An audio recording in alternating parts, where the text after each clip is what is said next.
Hey, everybody. Thank you for tuning in on this awesome and racist Friday night. We have another case of stupidity coming out of Oklahoma where a high school basketball announcer decided it would be a good time during the national anthem to go on a racist tirade against a group of high school girls who were protesting police brutality by kneeling. He called them the N-word. He goes on this little rant and didn't realize he was hot mic'd, and he fucked up, and now the world knows. And so the school board and everybody's jumping in on it, and they're all up in arms about the situation. I'm going to discuss a couple things afterwards, but I did want to say that it bothers me that the co-announcer sitting there with him didn't stop him.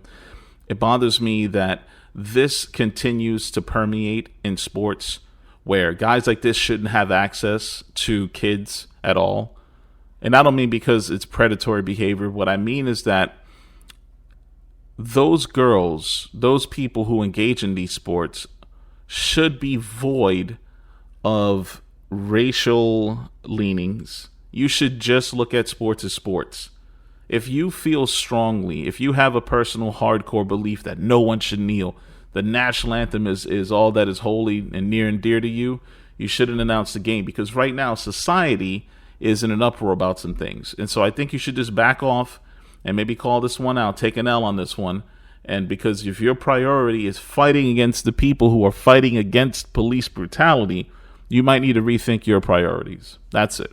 Anyways, watch the video, think about what I got to say afterwards, and I hope you have a good night.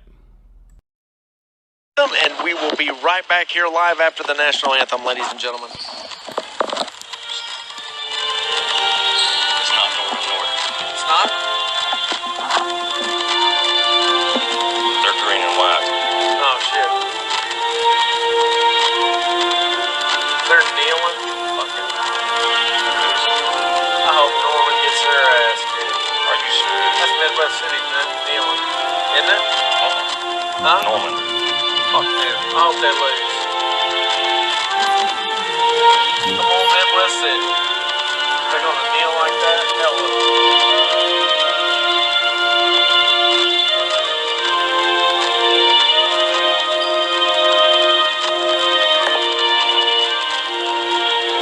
They even salute the flag? Some of them are. Fucking niggers.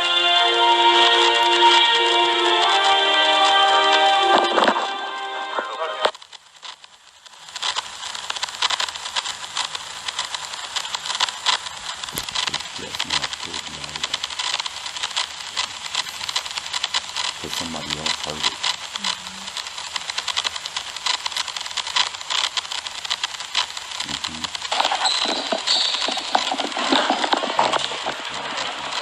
We are back here live. All right. Now, I want you to pay attention to a couple of things there. While it was a little muffled, I tried to turn up the volume for you so you could hear what he had to say. I'm going to try to get a transcript of it. It should be already in there. If not, it'll be at the end of the video. But in the articles, they also transcribe it to what exactly he said. But he's agitated that they're kneeling, right? And at the very end, while he's talking about it, you hear his accent changed. You hear the immediate switch to his country bumpkin fucking, yeah, buddy. Can you believe they're kneeling? Good Lord. You fucking Yosemite Sammed it for a second, and then all of a sudden at the very end, hey there, folks, welcome back into basketball with darkies versus whiteys, or whatever the fuck he was about to say. That's the problem. There's a two-faced nature to all of this. Is that to your face, these same people are profiteering on those kids at every scholastic level, high school and college.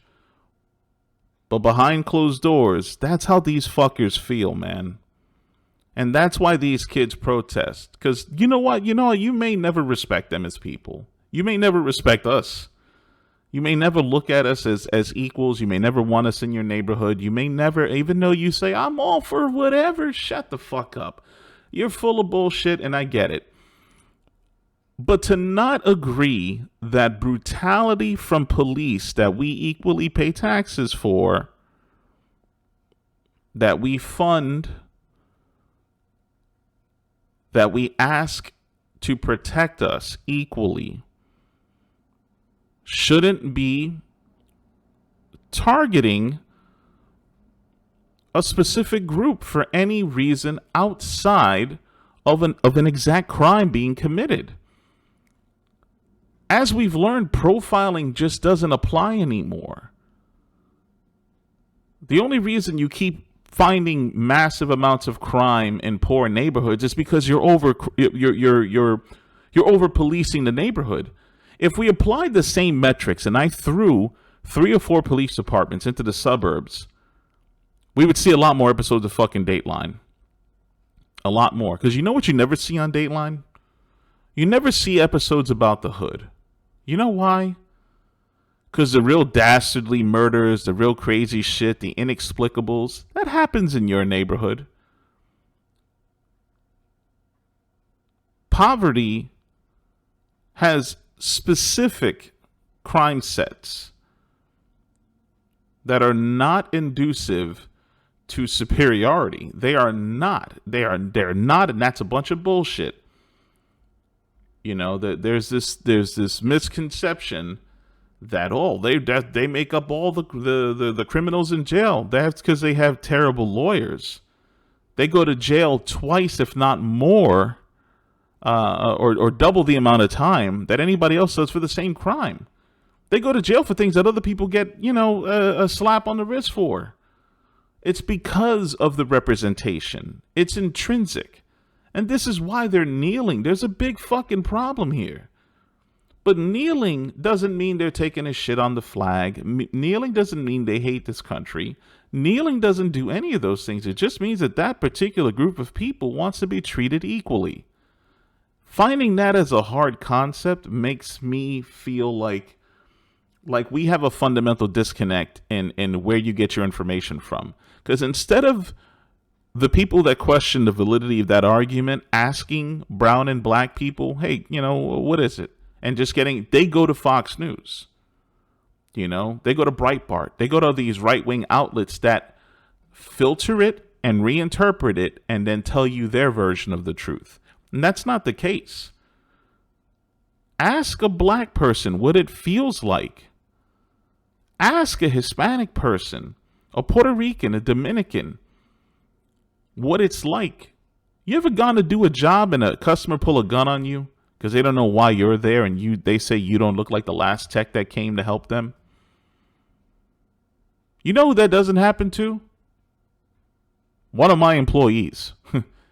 Doesn't happen to him. Not at all.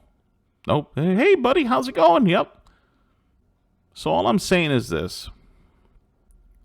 We can find progress if we tackle these things one at a time. Like we get misinformation out of the news.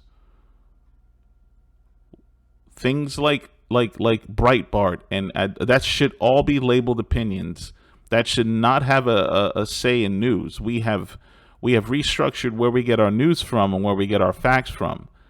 And because I say we, even though those people don't live on the same planet of reality that I do, they're still Americans. They're still my neighbors. Some of them are still my friends.